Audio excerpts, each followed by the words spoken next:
রমজানে আমরা যারা আমল করেছি, উদাসীনতার কারণে এইভাবে আমাদের আমলটা যেন নষ্ট হয়ে না যায়, ধ্বংস হয়ে না যায়, শেষ হয়ে না যায়, সেই দিকে আমাদের খেয়াল রাখতে হবে।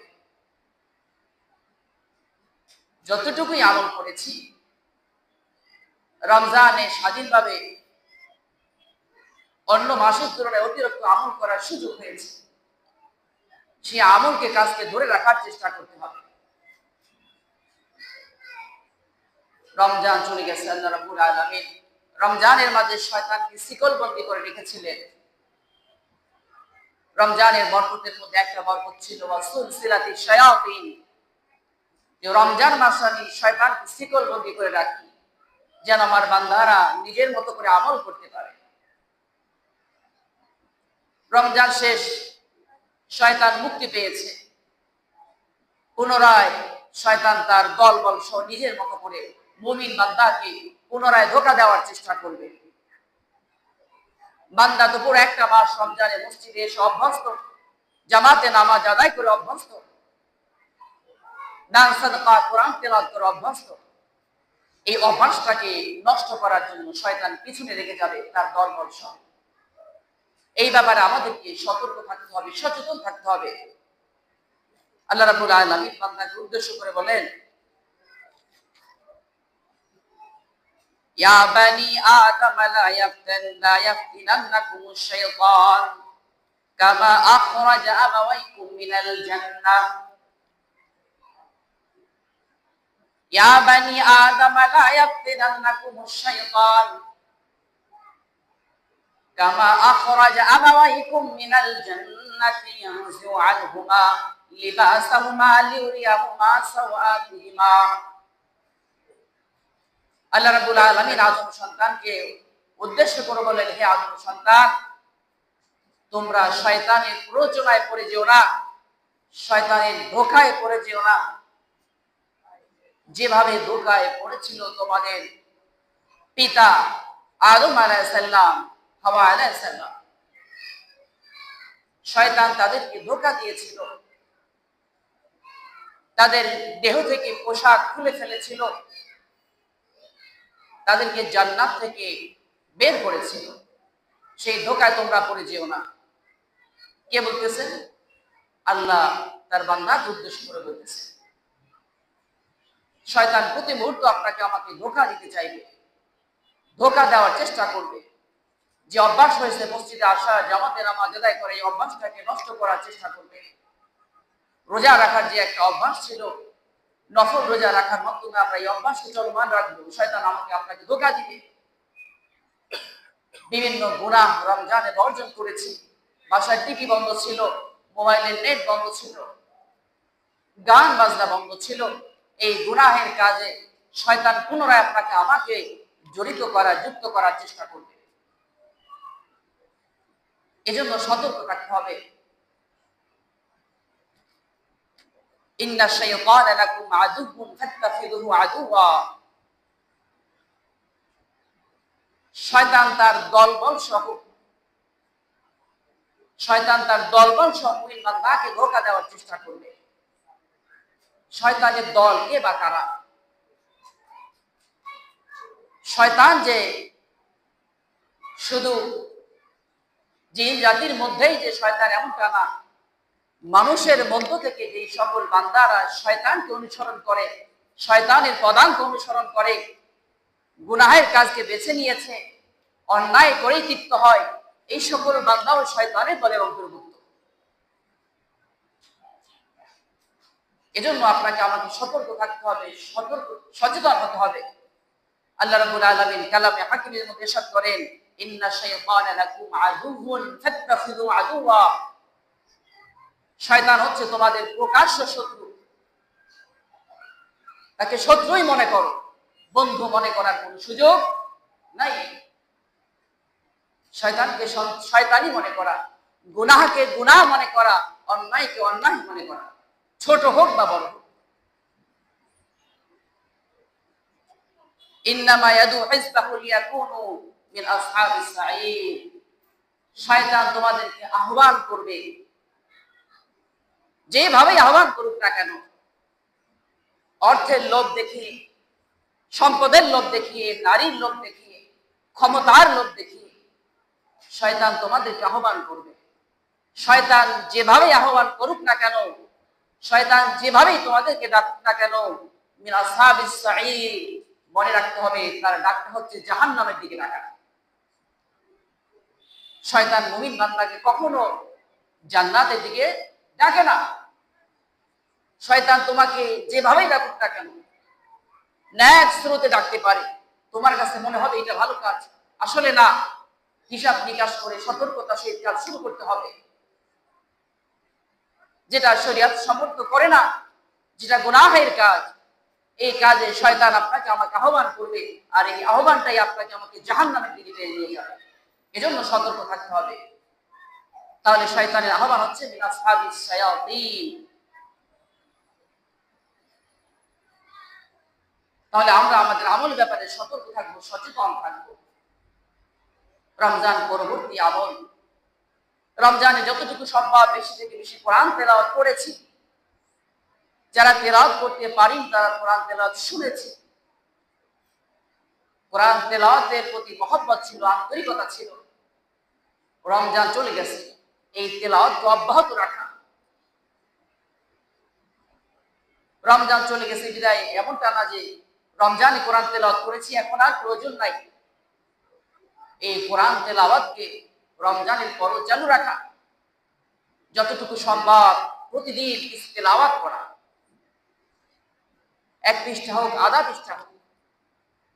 যিনি কোরআন পড়তে জানি না, কায়দা নিয়ে বসে পড়ব, কায়দার 2-1টা পৃষ্ঠা পাঠ করার চেষ্টা করব। যে সকল ছোট ছোট সূরাগুলো আমার মুখস্থ আছে, এই সূরাগুলো পাঠের মাধ্যমে কোরআন তেলাওয়াতের আমলকে চালু রাখবো। এই সময়টা, পরবর্তী সময়টা আমরা এই আমলগুলো করব। আমরা তো এখন কোরআন তেলাওয়াতকে ছেড়ে দিয়েছি। কোরআন তেলাওয়াত কত বড় আমল, কতটা উপকারী। আল্লাহ রাসূল কিয়ামতের ময়দানে আল্লাহর কাছে নালিশ করবেন উম্মতের ব্যাপারে। আমরা সবসময় শুনে আসছি নবী উম্মতের জন্য শাফায়াত করবে, কিন্তু নালিশও করবে। وقال الرسول يا ربي إن قوم اتخذوا هذا القرآن مهجورا। হে আমার রব, আমার এই সম্প্রদায়, আমার এই জাতি, এরা তো কোরআনকে একেবারে ছেড়েই দিয়েছে। কোরআন না পড়ার কারণে, তেলাওয়াত কোরআনকে ছেড়ে দেওয়ার কারণে নবী মুহাম্মদ সাল্লাল্লাহু আলাইহি ওয়াসাল্লাম আল্লাহর কাছে বলবে আমার এই কওম কি করেছে, কোরআনকে ছেড়ে দিয়েছে। কোরআনের মহব্বত অন্তরে ধারণ করা, যতটুকু সম্ভব কোরআন তেলাওয়াত করা, কোরআন তেলাওয়াতকারীর সাথে সম্পর্ক রাখা।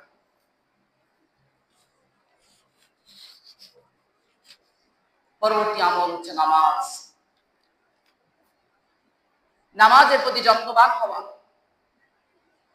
রমজানুল মুবারকে আলহামদুলিল্লাহ অন্য মাসের তুলনায় জামাতে নামাজ আদায় হয়েছে, তাকবীরুল্লাহ সহিত নামাজ আদায় হয়েছে। 5 ওয়াক্ত নামাজের পাশাপাশি 20 রাকাত সালাতুত তারাবি জামাতে আদায় হয়েছে। অন্য মাসে সম্ভব না হলেও শেষ রাতে সেহরির উসিলা করেও রমজান মাসে 2-4 রাকাত তাহাজ্জুদের নামাজ পড়ার সুযোগ হয়েছে। এই নামাজের আমলটাকে চালু রাখা, অব্যাহত রাখা। শয়তান আমাকে ধোঁকা দিবে, আমি যদি মসজিদে না যাই, জামাতে নামাজ আদায় না করি। সেই ব্যাপারে আপনাকে আমাকে সতর্ক থাকতে হবে, সচেতন হতে হবে। রমজানে যেইভাবে মসজিদে এসে জামাতে নামাজ আদায় করেছি, রমজানের বাহিরেও তদ্রূপ মসজিদে এসে জামাতে সহিত নামাজ আদায় করার চেষ্টা করব। সেহরির শেষ সময়, সেহরির সময় যে অ্যালার্ম দিয়েছিলাম মোবাইলে, অ্যালার্মটাকে অন রাখবো, বন্ধ করে দেব না। শেষ রাতে এখনো অভ্যাসটাকে অব্যাহত রাখবো। শেষ রাতে উঠে 2-4 রাকাত তাহাজ্জুদের নামাজ আদায় করার চেষ্টা করব। নামাজের মাধ্যমে আল্লাহ রাব্বুল আলামিন বান্দার অনেক সমস্যার সমাধান করে দেন। এজন্য আমাদের নামাজের ব্যাপারে খুব সতর্ক হতে হবে, সচেতন হতে হবে, যেন নামাজ ছুটে না যায়। রমজান চলে গেল আর নামাজ ছেড়ে দিলাম, এমনটা যেন না হয়।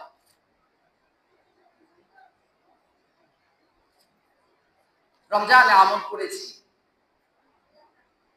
বান্দার আমল কতক্ষণ পর্যন্ত অব্যাহত রাখতে হবে? মুমিন কতক্ষণ পর্যন্ত আমল করবে? শুধু রমজানে, শুধু জুমার দিনে, শুধু এক মাস না। ওয়া'বুদ রাব্বাকা হাত্তা ইয়াতিয়াকাল ইয়াকিন। বান্দা আমল করবে মৃত্যু পর্যন্ত। কোন পর্যন্ত? মৃত্যু পর্যন্ত। এজন্য নির্দিষ্ট সময় পর্যন্ত আমল করে আমল অব্যাহত রাখার কোনো সুযোগ নাই। শুধু জুমার দিনে নামাজ আদায় করে পরবর্তী জুমার অপেক্ষায় বাকি মাঝখানে 6 দিনের নামাজ ছেড়ে দেওয়ার সুযোগ নাই। বান্দার আমল অব্যাহত রাখতে হবে হাত্তা ইয়াতিয়াকাল ইয়াকিন, মৃত্যু পর্যন্ত।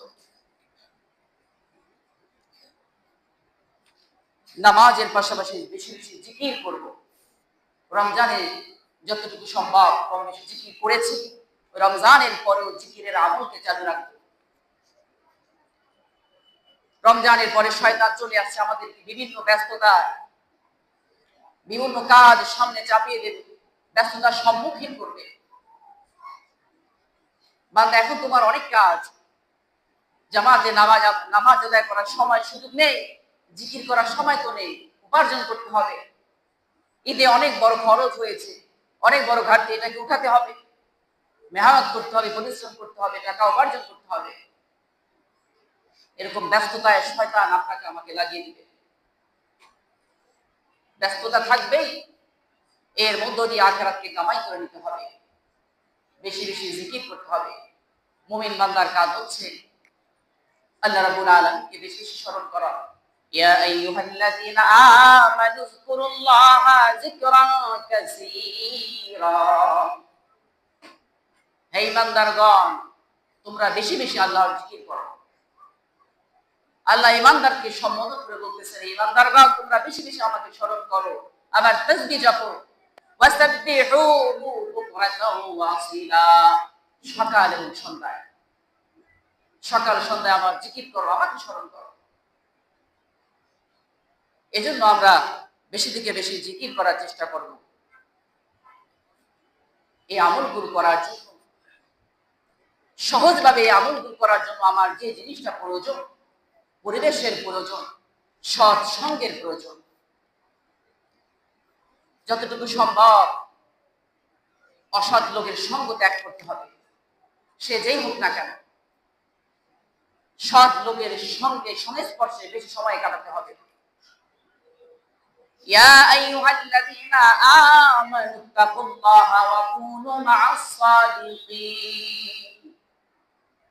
আল্লাহ রাব্বুল আলামিন ইমানদারকে বলতেছে, হে ইমানদারগণ, যারা সাদিকিন, সত্যবাদী, তাদের সাথে থাকো, তাদের সংস্পর্শে থাকো।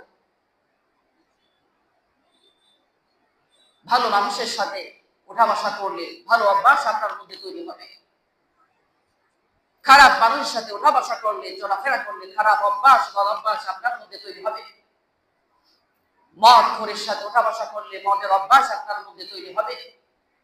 জিনাখোরের সাথে ওঠা বসা করলে জিনার অভ্যাস আপনার মধ্যে তৈরি হবে।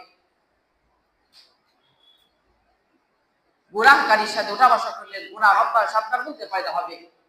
নামাজের সাথে, সত্যবাদীর সাথে ওঠা বসা করলে নামাজের অভ্যাস, সত্য বলার অভ্যাস আপনার মধ্যে তৈরি হবে। এজন্য আল্লাহ রাব্বুল আলামিন মুমিন বান্দাকে সম্বোধন করে বলছেন, ইয়া আইয়ুহাল্লাযীনা আমানুত্তাকুল্লাহ, হে ঈমানদারগণ আল্লাহকে ভয় করো, ওয়া কুনু মা'আস সাদিকিন, এবং সত্যবাদীদের সাথে থাকো। শয়তান এবং শয়তানের দলবলকে বর্জন করতে হবে। মিথ্যাবাদীকে, সুদখোরকে, ঘুষখোরকে, নেশাখোরকে বর্জন করতে হবে। লা ইয়াত্তাখিযুল মুমিনুনাল কাফিরিনা আউলিয়া মিন দুনিল মুমিনিন। মুমিন কখনো মুমিন ব্যতীত কাফের, মুশরিককে, বেদুইনকে বন্ধু হিসেবে গ্রহণ করতে পারে না। কে বলছেন? আল্লাহ বলতেছেন। মুমিন কখনো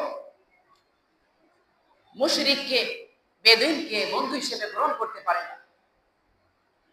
যে ব্যক্তি মুমিন ব্যতীত মুশরিককে, কাফেরকে বন্ধু হিসেবে গ্রহণ করলো, আল্লাহ রাব্বুল আলামিন তার কাছ থেকে বন্ধুত্ব সরিয়ে নিল, তার কাছ থেকে দূরে সরে গেল।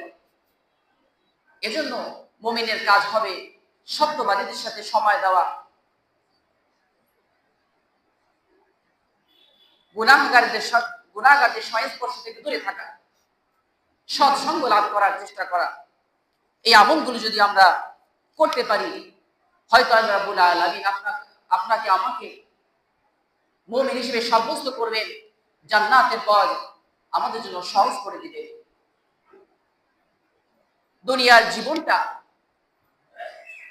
নির্দিষ্ট একটা সময় পর্যন্ত, এরপরে শেষ হয়ে যাবে। আমি যেই হই না কেন, সাধারণ দিন মজুর অথবা দেশের প্রেসিডেন্ট, এমপি, মন্ত্রী, যেই হই না কেন, অনেক অর্থের মালিক অথবা দরিদ্র, অনেক বাড়ির মালিক, গাড়ির মালিক অথবা ফকির, নির্দিষ্ট সময় যখন মালাকুল মউত চলে আসবেন, থাকার কোনো সুযোগ নাই। আমার যে বিছানা, নরম বিছানা, যে জাজিম ছিল, এই বিছানা ছেড়ে দিতে হবে। আমার প্রতিবেশী, আমার সন্তান, আমার স্ত্রী আমাকে খাট থেকে নামিয়ে নিচে রেখে দেবে। মসজিদের মাইকে এলান হবে, অমুকের বেটা অমুক ইন্তেকাল করেছে। এই সময় তার জানাজা, দ্রুত সময়ের মধ্যে গোসল শেষ করবে, কাফন পরানো হয়ে যাবে, জানাজা হয়ে যাবে, যত দ্রুত সম্ভব দাফন করে ফেলবে, আপনাকে ভুলে যাবে। এজন্য মৃত্যুর পরবর্তী সময়কে এই দুনিয়া থেকে তৈয়ার করতে হবে, মুমিন হয়ে কবরে যেতে হবে। ওয়ালা তামুতুন্না ইল্লা ওয়া আনতুম মুসলিমুন। আল্লাহ বলতেছেন, বান্দা মুসলমান না হয়ে কবরে আইসো না, মুসলমান হয়ে কবরে যেতে হবে। আমার মৃত্যুর পরে দুনিয়ার সব কিছু শেষ হয়ে যাবে, একমাত্র ন্যাক আমলটুকু, আমার ভালো কাজটুকুই থেকে যাবে, এটাই আমার সঙ্গী হবে। যদি ন্যাক আমল করে যেতে পারি, দুনিয়ার লোভ লালসাকে বর্জন করতে পারি, দাম্ভিকতা অহংকারকে যদি বর্জন করতে পারি, আল্লাহর ভয় তাকওয়া যদি অন্তরে সৃষ্টি করতে পারি, রাসূলের সুন্নাত মোতাবেক যদি চলতে পারি, নামাজ যদি জামাতে সঠিকভাবে আদায় করি, মুমিন হয়ে যদি, ঈমানদার হয়ে যদি কবর যেতে পারি, আমার কবরে সহজ হয়ে যাবে, সিরাত পার হওয়া সহজ হয়ে যাবে, হাসরের মাঠ আমার জন্য আরামদায়ক হয়ে যাবে। সর্বোপরি আমাকে জান্নাতের মেহমান হিসেবে গ্রহণ করা হবে। আর জান্নাতে যদি প্রবেশ করতে পারি, ওয়ালাকুম ফিহা মা তাশতাহি আনফুসুকুম ওয়ালাকুম ফিহা মা তাদউন। জান্নাত এমন একটা জায়গা, বান্দা যা চাইবে আল্লাহ রাব্বুল আলামিন বান্দাকে তাই দিয়ে দিবে।